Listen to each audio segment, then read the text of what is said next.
we stress that we're selling into a very high price lithium market, and our product is in strong demand. Obviously, our partner, Hainan Mining, is very keen to take all the product it can get. So in terms of what we're seeing actually at Bougouni, it's running well.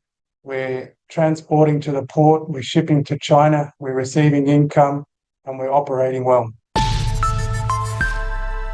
Hello, you're watching Proactive. I'm joined by Kodal Minerals CEO Bernard Aylward. Bernard, very good to speak with you. You've announced that you've entered arbitration over the $15 million payment to the government of Mali.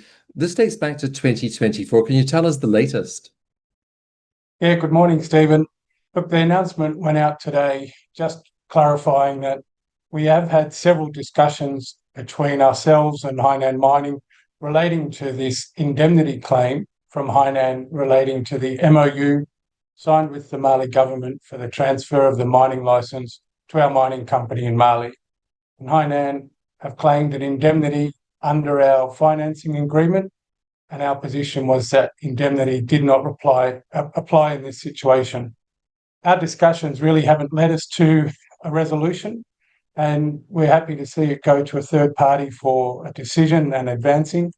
Of course, we know the arbitration process can take a lengthy period, and we expect during this process to continue discussions with Hainan Mining regarding the indemnity claim. Bernard, KMUK is 51% owned by Hainan, 49% by Kodal. How has this dispute affected your relationship with your joint venture partner, and is the underlying partnership still strong? Look, I guess you see this in lots of situations, Stephen, where there's some disputes within a joint venture, within a partnership, but the underlying partnership remains strong. Both parties are dedicated to the advancement of the Bougouni Lithium Project. We're working very hard to make sure the project operates at its best capacity. In fact, at our recent board meeting, we were speaking at length regarding the project plan for the stage 2 development and the significant work program for 2026, where we're intending to continue drilling, the engineering studies and the planning for the stage 2 development. Our partnership for the development and operation of Bougouni remains very strong.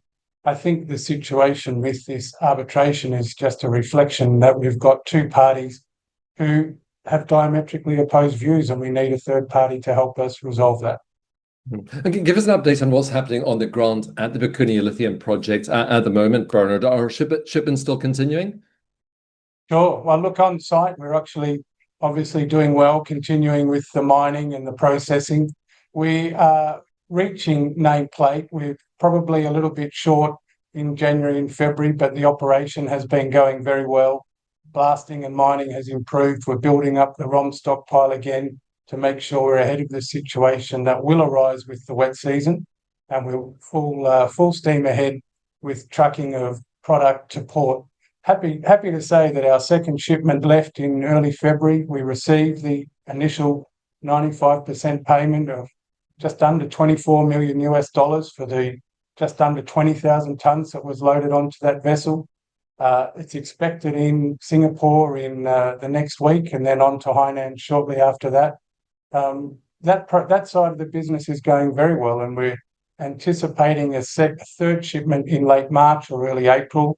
And again, we stress that we're selling into a very high price lithium market, and our product is in strong demand. Obviously, our partner, Hainan Mining, is very keen to take all the product it can get. So in terms of what we're seeing actually at Bougouni, it's running well. We're transporting to the port, we're shipping to China, we're receiving income, and we're operating well. Bernard, I hope you'll continue to keep us updated with your progress. Thank you very much for taking the time today. Thank you very much, Stephen. Bernard Aylward, the CEO of Kodal Minerals.